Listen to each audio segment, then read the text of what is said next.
What's happening? What's happening? What's happening, y'all? Ankh and Maat. My name is Ahasa, and this is Afrosynthesis. Um, for those of you who know me away from the internet, most of my life, if you've known me as Wesley. But these last 5 years, I have done an incredible amount of shadow work, and it's really helped me deepen my own understanding of who I am, how to bring who I am out and express it wholeheartedly, like without judgment of self, conviction, and really like learning who I am so I can be true to that, start there and move forward in my being and my becoming. And so these last 5 years, I have been on a journey of comedic spirituality. You know, music's always been, again, if you've known me off camera, music has been something huge in my life. And over the last 5 years, someone I keep returning to has been Nipsey Hussle, right? Specifically this last album on Victory Lap, where he, in his song Dedication with Kendrick Lamar, says, he was always a genius. He just had no platform to explain it. And yeah, that's where I'm at now. That's why I'm coming to you all with a message and with myself to share, right? Because I know who I am now, and I have the platform to explain it. And I think that's what's most important. And so Ahasa was the name that I was given during my initiation this summer into the Kemetic tradition within the Temple of Anu under High Priest Himneter Rasenku Keper. Aha means warrior. Aha means warrior. Sa means son. So the full name would be Ahasa and Mantu Jedu, the warrior son of Mantu. And where this comes in is I just believe lineage is important. So I'm sharing the lineage that I am brought in because that's the lineage that I move to honor in my spirit and in my earthly matters, right? And so this Afrosynthesis is going to be a space where spirit and consciousness thrive. I've been scrolling the internet, and something I've really been missing is like a sense of, I've been missing spiritualized content. I feel like I look at my phone, and if you saw me plugged into something, you would just see my battery go down more often than not. But the reality is we live on the phones because the phones is where people are interconnected, right?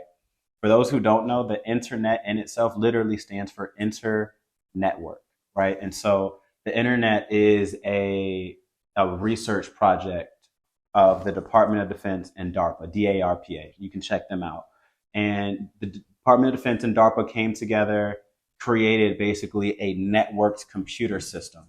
That's what the internet is. It's an internetwork of computer systems tied to the United States Department of Defense. That's how it started. And get this though, it's deeper than that because we have phones.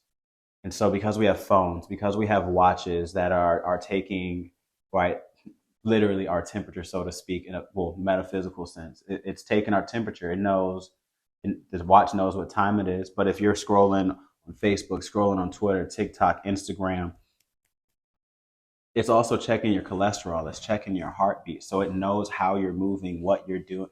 It's a way to really begin to understand the person, not just their activity, right? And so it's deeper than that because the internet really becomes this digital internetwork of the human world. For a lot of spiritual people, a lot of religious people, that sounds frightening, right? But I say that this is something to actually tap into. It's something that we should not run away from, but it's a weight that we should put on our shoulders because once we do, we realize we can do so much with it, especially when it comes to our spiritual growth and evolution. So I say all of this to say, right, if you don't have like a good head on your shoulders, one thing that's guaranteed in this next cycle, this next era that we're moving into on Earth, is that we are definitely going to be able, or excuse me, is that you're definitely going to be like confused. You're going to be lost in like a sea of chaos if you don't have a head on your shoulders. You don't have a good framework to, understand what's happening. You have to translate what's going on back into your own cultural framework. So my cultural framework is an Afro-Kemetic one. And so that's where we get Afrosynthesis. And, just like plants, right? We have many plants around me. This is Montu. We have Judah and Ziggy. We got plenty off camera you're gonna see. This is my Aunt Lulabelle.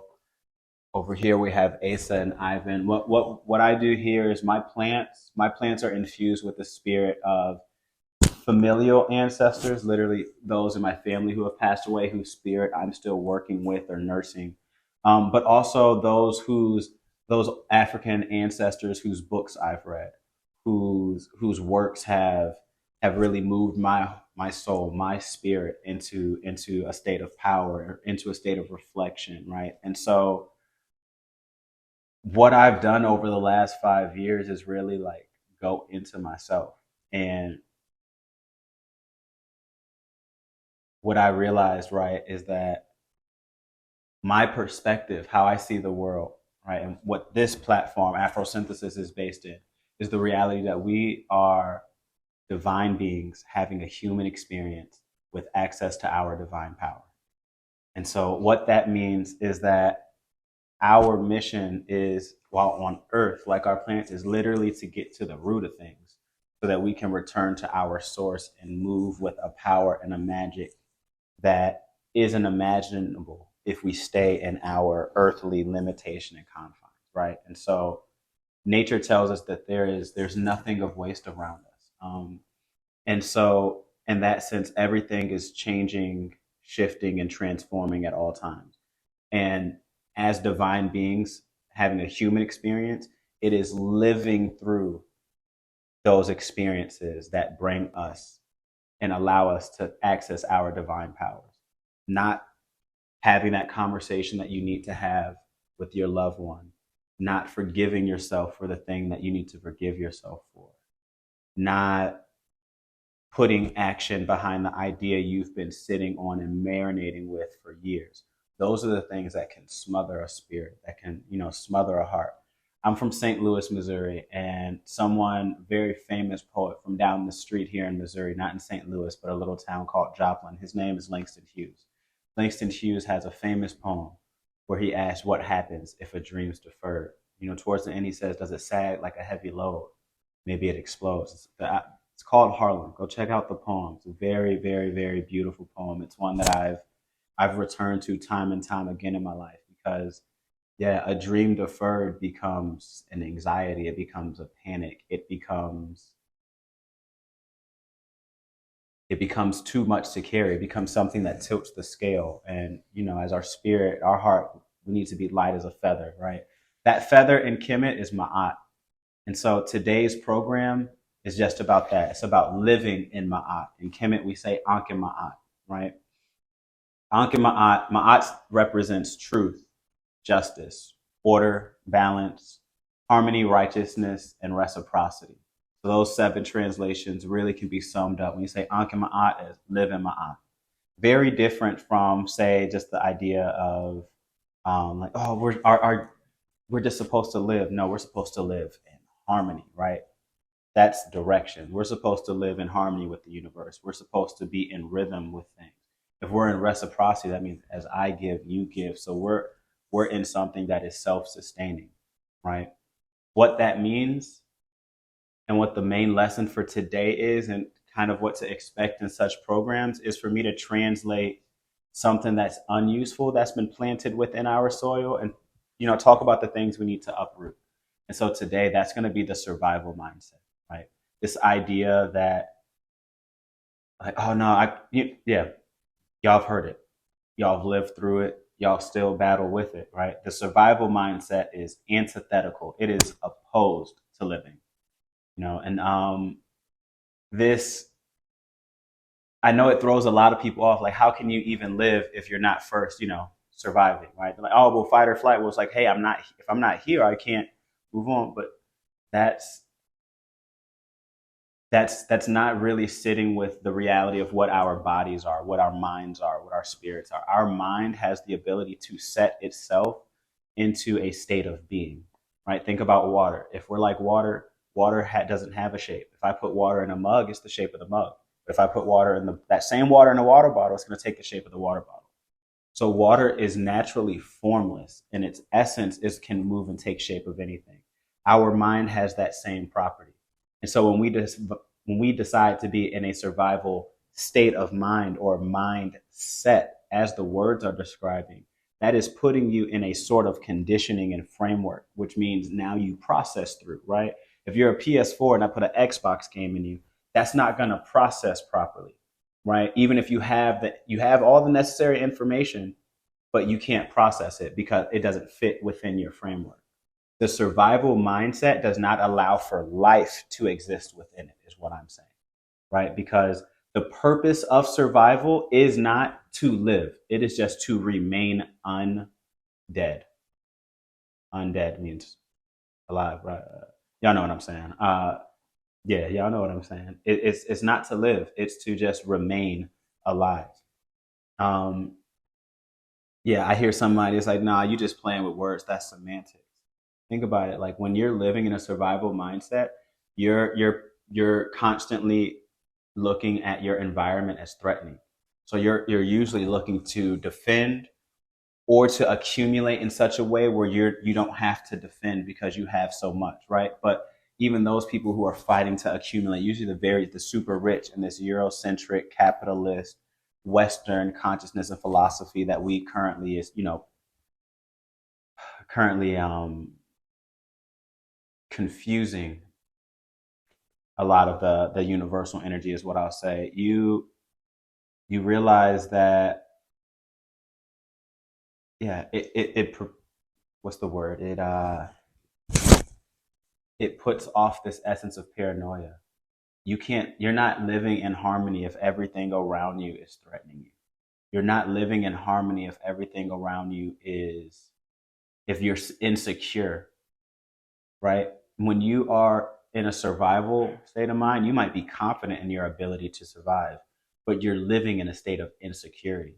And our natural state to live and exist with for our power is peace, right? We need to be able to rest. We need to be able to tap in. We need to be able to go with it, go inside. If you're in a survival mindset, like you're literally afraid to close your eyes, like the yeah, you can feel it. It's like when you're in that certain state of mind, like when you're scratching, when you're ripping, you're running, you're scraping things together. You're not living. You're just putting in a lot of activity, right? And so these plants around me have helped me see when I'm not living. Like, oh, I'm not watering myself right now. Yo, hey, I'm not tending to my soil. Hey, I'm not. You know what I mean? It helped me reconnect with myself as I've gone through this comedic journey. And so, you know, when we look at our phrase, right? If we look at the English translation, they would say we're human beings. Human, if you look at the etymology of the word, means earthly. Being, right? It's a state of existence. So if we're a human being, we are an earthly being, human being, an earthly being. That sounds like an instruction, right? Like, what's the point of life? To Ankh and Maat, not to survive. It's to live in harmony, right? Because once we're living, once we're truly being, we speak in our truth. We walk into our power. We can translate anything that's happening into our framework appropriately, and that's going to synthesize the connection of things, right? That's how we get into harmony.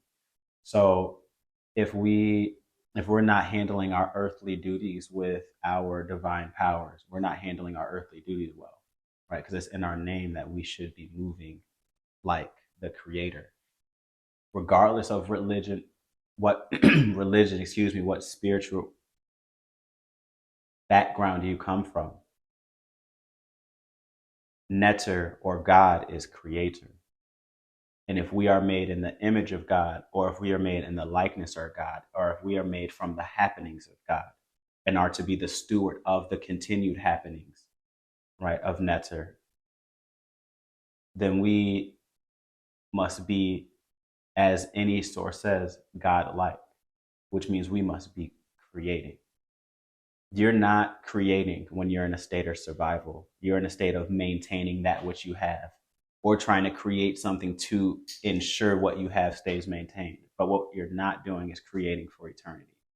You know, you're not building for family. You're not building temples that last lifetimes past yours. You are wholly concerned with yours. I need to survive. No, my family needs to survive. My culture and my spiritual practices need to remain alive. That's living, because now you're building outside of the time you live with. And so this is an election year. So I'm gonna be talking a lot about politics.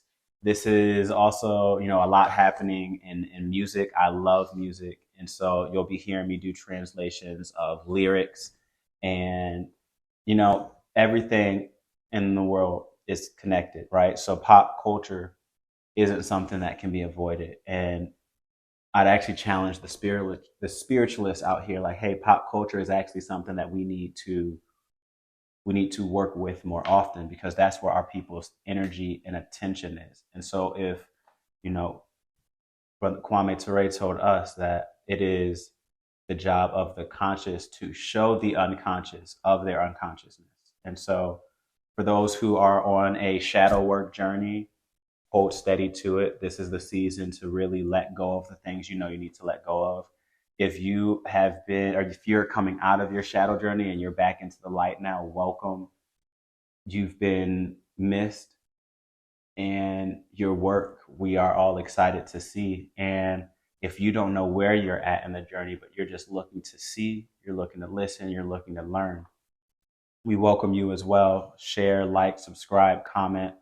And I want this to be like my plants, right? Like my life and my spirit. This is a living and breathing thing. So I look forward to the ways that we cultivate our power, the way we cultivate our energy, the way we cultivate our states of being, right, into a more powerful and divine quality. It's interesting that, like I said, we're spiritual beings having an earthly experience. And because of that, that means, just like human, we got to feed both our body and our mind and spirit. We feed our human body with food. We feed our spirit with medu neter, right? Medu neter is divine speech. Medu neter is the Kemetic name for what the Greeks would call hieroglyphs or hieroglyphics, right? It is symbolic language that feeds our mind because it brings light to the physical. Translation: symbolic language gives us wisdom, and that wisdom and that light helps us navigate darkness, aka it helps us understand our reality. It helps us understand our time in the place of things. It helps us understand our location, right, in the flow of eternity, right? It's something, our signs and symbols, it's something to lead our spirit and our unconscious, so that when we navigate earth with much more confidence, much more grace. So this is a show where, like I said, just like plants get that sunlight in order to synthesize foods, this is a place where you can come and breathe. This is a place where you can get good air. This is a place where you can get good food for your mind, body, and your spirit, most importantly. And so thank you for spending time with me today. We'll be back next Thursday. Like I said, we're human beings with access to our divine powers. We are cosmic conductors, literal light beings, right? And so what that means is that we have the magical ability to speak into existence. That's what who wants to come. Look. We have the magical ability to speak into existence that which we want to exist. With that being said, my name is Ahasa. This is Afrosynthesis, and I'll see you next week. So it is, and so shall it be.